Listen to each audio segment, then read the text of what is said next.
Il faut comprendre que l'islam, que la religion, n'est qu'une succession, n'est qu'un héritage. C'est un héritage de Mohammed sallallahu alayhi wa sallam.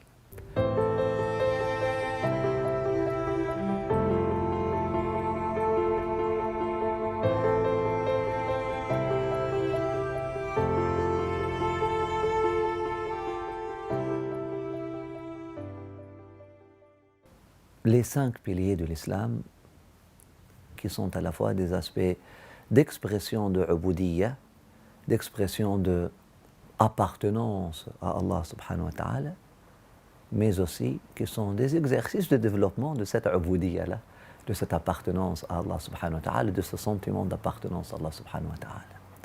Les 5 piliers de l'islam, les 5 racines ou les 5 cordes qui nous lient à Allah subhanahu wa ta'ala, les 5 expressions prophétiques les plus aimées de toutes les expressions. Allah subhanahu wa ta'ala n'a-t-il pas dit Ma taqarraba ilayya abdi bi shay'in ahabba ilayya mimma aftaradtuhu alayh. Mon abd, celui qui appartient à moi, celui qui cherche à développer ce sens d'appartenance à moi, ou celui qui veut exprimer son appartenance à moi, ne pourrait pas mieux faire. Bien qu'il faudra chercher des expressions plus puissantes, il ne pourra pas trouver plus puissant, il ne pourra pas trouver plus adorable, il ne pourra pas trouver plus expressif, il ne pourra pas trouver plus efficace que mimma aftaradtuhu alayh, que ces actes que j'ai rendus obligatoires, que cette part de l'héritage mohammédien que j'ai rendu obligatoire pour chacune et chacun.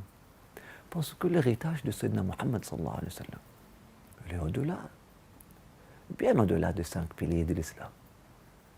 Il a les minarets, les dômes, les...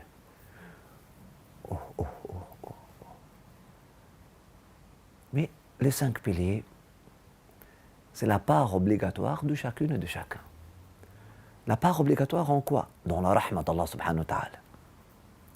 La part obligatoire dans la rahma d'Allah subhanahu wa ta'ala. C'est quoi la rahma d'Allah subhanahu wa ta'ala? Wa ma arsalnaka illa rahmatan lil alamin.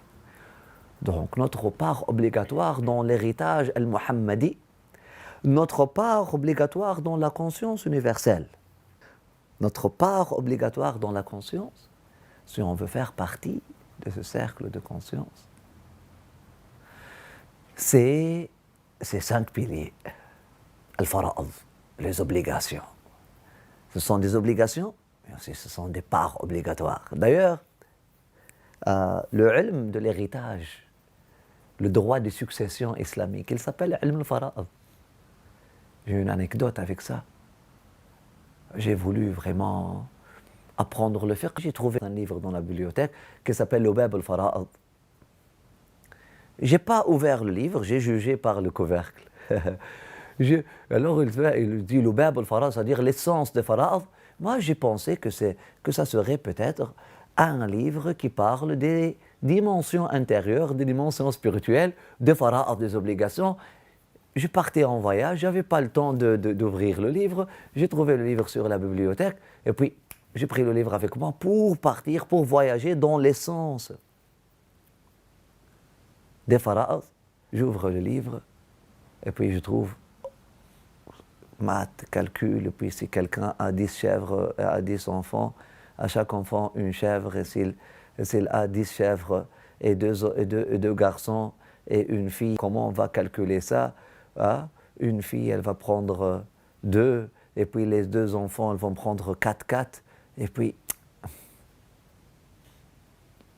maintenant si une de ces chèvres-là, elle est enceinte, et puis commence à se divise, et puis elles ont les obligations. Et là j'ai compris que al-fara'id, ça veut dire les parts obligatoires dans l'héritage.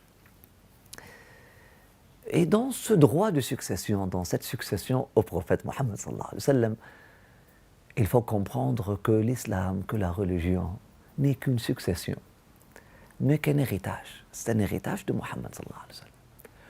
Dans ce patrimoine mohammadi, dans ce patrimoine universel de conscience, cette conscience globale et cette paix universelle, cette rahma.